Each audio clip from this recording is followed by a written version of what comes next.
Hello friends, आज हम बात करने वाले हैं आइसोटोप एंड आइसोबार की। हिंदी में समस्थानिक और समभारी के बारे में हम बात करने वाले हैं। तो चलिए, उसको जानने से पहले कुछ चीज़ है जिसको आपको जानना बहुत ज़रूरी है।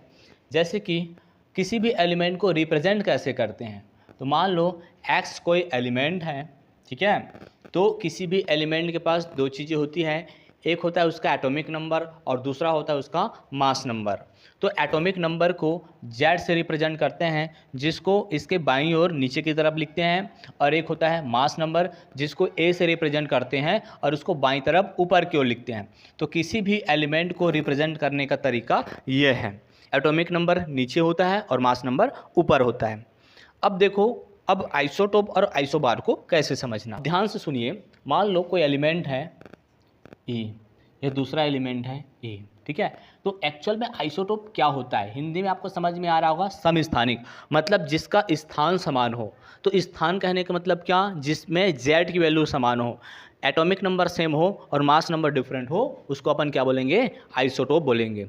तो देखो ई और ई मतलब दो एलिमेंट हैं, इसका जेड की वैल्यू, इसका जेड की वैल्यू, इसका मास नंबर, इसका मास नंबर।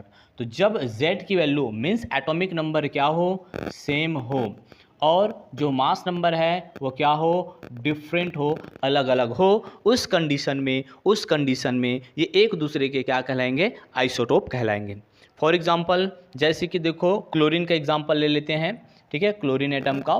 तो इसके दो आइसोटोप पाए जाएंगे, जैसे कि क्लोरीन का एटॉमिक नंबर होता है 17 और इसका मास नंबर 35। उसी प्रकार से एक और क्लोरीन जिसका एटॉमिक नंबर 17 और मास नंबर होता है 37। तो यहाँ पर क्लोरीन के दो आइसोटोप होते हैं, एक क्लोरीन 35 और दूसरा क्लोरीन 37। दोनों के देखो एटॉमिक नंबर सेम है बट मास नंबर क्या है, डिफरेंट है, इसलिए एक दूसरे के आइसोटोप कहलाएंगे। दोनों सेम है क्योंकि एटॉमिक नंबर सेम है, तो दोनों में क्लोरीन आया। अब मैं बात करता हूँ आइसोबार की। अब देखो इसके एग्जाम्पल, मान लीजिए कोई एलिमेंट है और ये कोई दूसरा एलिमेंट है।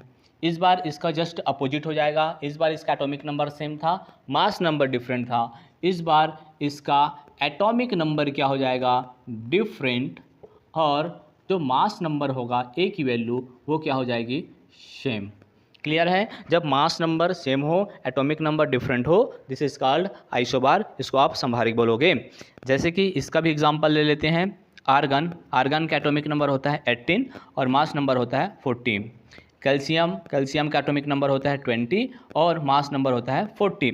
आप देख पा रहे हैं दोनों का एटॉमिक नंबर है डिफरेंट बट दोनों के मास नंबर है सेम। तो आई होप आपको आइसोटोप और आइसोबार में अंतर समझ में आ गया होगा।